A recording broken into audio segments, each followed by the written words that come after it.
புதுச்சேரியில் 9 மையங்களில் நீட் தேர்வினை 4440 பேர் எழுதினர். நாடு முழுவதும் நீட் தேர்வு மதியம் 2 மணிக்கு துவங்கியது. புதுச்சேரி பிராந்தியத்தில் 9 மையங்களில் நடந்த நீட் தேர்வுக்கு 4440 பேருக்கு அழைப்பு அனுப்பப்பட்டது. அதிகபட்சமாக பல்கலைக்கழகத்தில் 960 பேர் எழுதுகின்றனர்.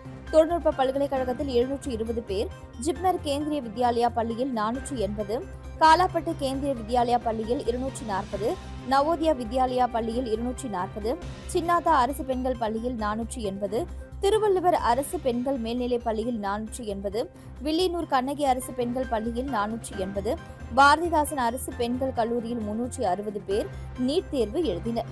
நீட் தேர்வினை ஒட்டி பல்வேறு கட்டுப்பாடுகள் விதிக்கப்பட்டன. தேர்வர்கள் அரைக்கை கொண்ட வெளிர் நிற ஆடைகளை மட்டுமே அணிந்து வர வேண்டும்.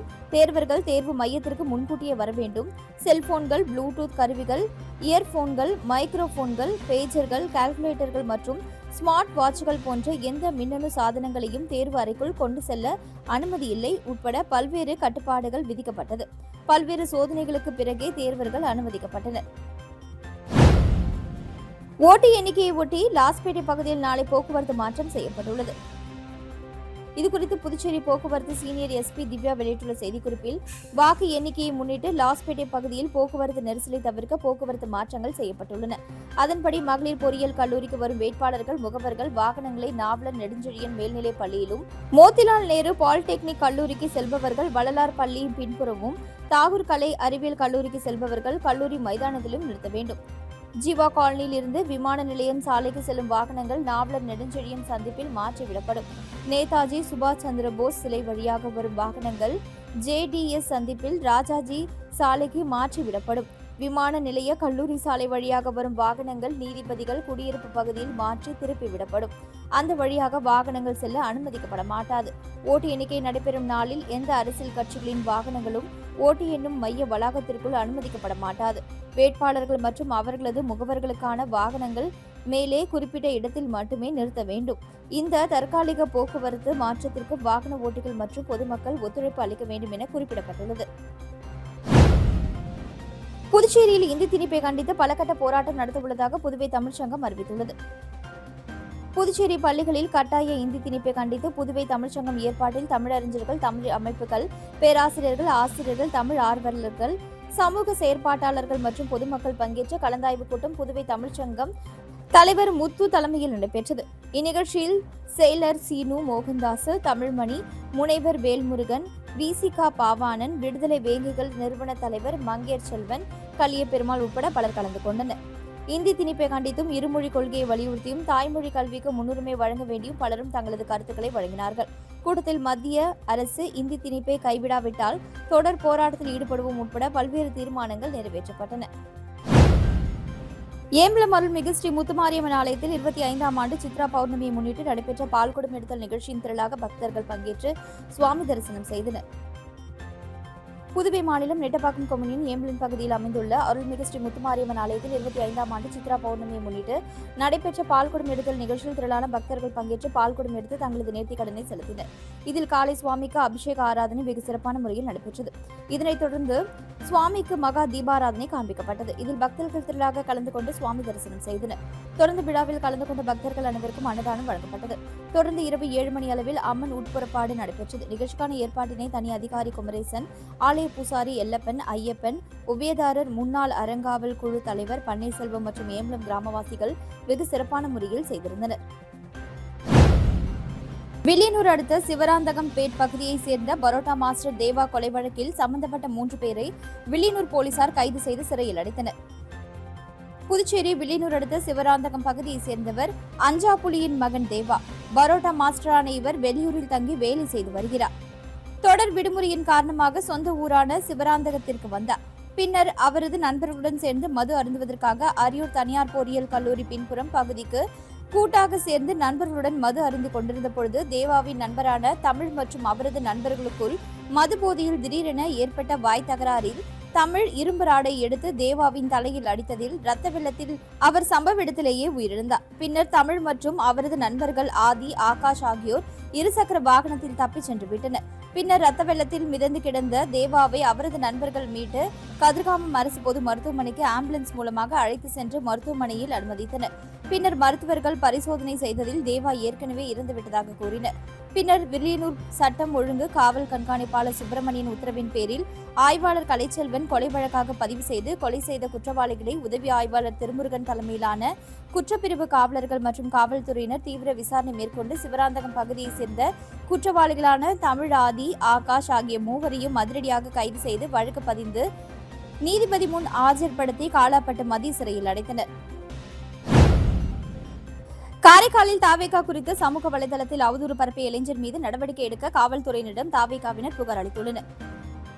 நடைபெற்ற 5 மாநில தேர்தலுக்கான வாக்கு எண்ணிக்கை நாளை நடைபெறவுள்ள நிலையில் திருநள்ளாறு கருக்கங்குடி பகுதியைச் சேர்ந்த திமுக ஆதரவாளரான முஜமில் என்பவர் நேற்று இரவு தாவேகா குறித்து அக்கட்சிக்கு வாக்களித்த இஸ்லாமிய பெண்கள் குறித்தும் அவதூறாக பேசி சமூக வலைதளங்களில் வீடியோ ஒன்றை வெளியிட்டார். இந்த வீடியோ வெளியிட்ட முஜ்மல் மீது வழக்கு பதிவு செய்ய வலியுறுத்தி திருநள்ளாறு காவல் நிலையம் உட்பட 5 தொகுதிகளில் உள்ள காவல் நிலையங்கள் மற்றும் மாவட்ட முதுநிலை காவல் கண்காணிப்பாளர் அலுவலகம் ஆகிய இடங்களில் தாவேகாவினர் புகார் அளித்துள்ளனர். புகாரை விசாரித்து உடனடியாக நடவடிக்கை எடுக்க வேண்டும் எனவும் அவர்கள் கோரிக்கை விடுத்துள்ளனர். இதன் மீது நடவடிக்கை எடுக்காத பட்சத்தில் நாளை மறுநாள் மாபெரும் போராட்டங்களை தாவேகா சார்பில் நடத்த உள்ளதாகவும் தெரிவித்தனர். புதுச்சேரியில் காங்கிரஸ் கட்சி நிச்சயம் ஆட்சி அமைக்கும் என காங்கிரஸ் தலைவர் வைத்திலிங்கம் தெரிவித்துள்ளார். கடந்த ஏப்ரல் 9ஆம் தேதி தேர்தல் முடிந்தது. அடுத்த நாளே வணிக கேஸ் சிலிண்டர் விலையை 1000 ரூபாய் உயர்த்திவிட்டனர். இந்த விலை ஏற்றத்தால் டீ கடை, உணவகம் என அனைத்து இடங்களிலும் உணவு விலை ஏறும். இந்த விலை உயர்வை மத்திய அரசு தடுத்து நிறுத்த வேண்டும். தேர்தல் முடிவு வந்த பிறகு ஓரிரு நாட்களில் மீண்டும் சிலிண்டர் மற்றும் பெட்ரோல், டீசல் விலையும் ஏறும் அபாயம் உள்ளது. எனவே மத்திய அரசு உடனடியாக கேஸ் விலை உயராது என மக்களுக்கு உறுதியளிக்க வேண்டும். தேர்தலுக்கு பிந்தைய கருத்து கணிப்புகள் நாங்கள் நம்புவதில்லை. புதுச்சேரியில் நிச்சயம் காங்கிரஸ் ஆட்சி அமைக்கும். 22 தொகுதிகளுக்கு மேல் வெற்றி பெறுவோம். கட்சி கட்டுப்பாட்டை மீறி போட்டியிட்டவர்கள் மீது நடவடிக்கை எடுக்கப்பட்டுள்ளது. நீக்கப்பட்டவர்கள் தேர்தலில் வெற்றி பெற்றால் மன்னிப்பு கடிதம் பெறப்பட்டு கட்சிக்குள் இணைக்கப்படுவர் என்றார். பத்திரிகையாளர்கள் சந்திப்பின் பொழுது எம்எல்ஏ வைத்தியநாதன், காங்கிரஸ் நிர்வாகிகள் உடனிருந்தனர். புதுச்சேரியில் நாளை வாக்கு எண்ணிக்கை நடைபெறவுள்ள நிலையில் 1000 அரசு ஊழியர்கள், 3000 போலீசார் பாதுகாப்பு பணியில் ஈடுபட உள்ளனர். மேலும் நாளை அனைத்து விதமான மதுபான கடைகளை மூட உத்தரவு பிறப்பிக்கப்பட்டுள்ளது. புதுச்சேரி சட்டமன்றத்திற்கான தேர்தல் கடந்த ஏப்ரல் 9ஆம் தேதி நடந்தது. தேர்தலில் பதிவான ஓட்டுப்பதிவு இயந்திரங்கள் புதுச்சேரியின் 4 பிராந்தியங்களிலும் 3 அடுக்கு பாதுகாப்புடன் வைக்கப்பட்டுள்ளது. புதுச்சேரியில் 23 தொகுதிகளுக்கான வாக்குப்பதிவு இயந்திரங்கள் லாஸ்பேட்டை மகளிர் பொறியியல் கல்லூரி, தாகூர் கலை கல்லூரி, நேரு பாலிடெக்னிக் கல்லூரியில் பாதுகாப்பு அறையில் வைக்கப்பட்டுள்ளது. இதேபோல காரைக்கால் மாவட்டத்தில் 5 தொகுதி வாக்குப்பதிவு இயந்திரங்கள் கருணாநிதி பட்ட மேற்படிப்பு மையத்திலும், மாகேவில் நேரு அரசு மேல்நிலைப் பள்ளியிலும், ஏனாமில் அரசு கலை கல்லூரியிலும் வைக்கப்பட்டுள்ளது. இந்த மையங்களில் வாக்கு எண்ணிக்கை நாளை காலை 8 மணிக்கு தொடங்குகிறது. வாக்கு எண்ணும் பணியில் 265 கண்காணிப்பாளர்கள், 315 உதவியாளர்கள், 279 பார்வையாளர்கள் என மொத்தம் 859 ஊழியர்கள் பணியில் ஈடுபடுத்தப்பட்டுள்ளனர். நாளை காலை 6:30 மணிக்கு பாதுகாப்பு அறையிலிருந்து வாக்குப்பதிவு இயந்திரங்கள் முகவர் முன்னிலையில் வாக்கு எண்ணும் அறைக்கு கொண்டு வரப்படுகிறது. முதல் கட்டமாக தபால் ஓட்டுகள் 8 மணிக்கு தொடங்குகிறது. 8:30 மணிக்கு வாக்குப்பதிவு இயந்திரங்களில் பதிவான வாக்குகள் எண்ணப்படுகிறது. வாக்கு எண்ணிக்கையை ஒட்டி 6 மையங்களிலும் பலத்த போலீஸ் பாதுகாப்பு போடப்பட்டுள்ளது. துணை ராணுவத்தினரும் குவிக்கப்பட்டுள்ளனர். ஒட்டுமொத்தமாக புதுச்சேரியின் 4 பிராந்தியங்களிலும் 2600 போலீசார் பாதுகாப்பு பணியிலும், அவர்களுக்கு உதவியாக 500 துணை ராணுவத்தினரும் பாதுகாப்பு பணியில் ஈடுபடுத்தப்படுகின்றனர். மேலும் நாளை அனைத்து விதமான மதுபான கடைகளை மூட உத்தரவு பிறப்பிக்கப்பட்டுள்ளது. மத்திய பிரதேசத்தில் நடந்த படகு விபத்து எதிரொலியாக புதுச்சேரி கடலோர போலீசார் சுற்றுலா பயணிகளின் படகுகளை திடீர் ஆய்வு நடத்தி கடும் கட்டுப்பாடுகளை விதித்தனர். மத்திய பிரதேசத்தின் ஜபல்பூரில் பார்க்கி அணையில் சுற்றுலா பயணிகள் சென்ற படகு கவிழ்ந்து விபத்துக்குள்ளானது. இந்த விபத்தில் தமிழகத்தை சேர்ந்தவர்கள் உட்பட 10 பேர் உயிரிழந்தனர். இந்த சம்பவம் நாடு முழுவதும் பெரும் அதிர்ச்சியை ஏற்படுத்தியுள்ளது. புதுச்சேரியிலும் அரசு மற்றும் தனியார் நிறுவனம் சார்பில் சுற்றுலா பயணிகள் படகு சவாரிக்கு அழைத்து செல்லப்படுகிறார்கள். சுற்றுலாத்துறை அனுமதியுடன் 150க்கும் மேற்பட்ட படகுகளில் நோனாங்குப்பம், படகு குழாம், பாண்டி மெரினா பகுதிகளில் இருந்து சுற்றுலா பயணிகள் சவாரிக்கு அழைத்து செல்லப்பட்டு வருகிறார்கள்.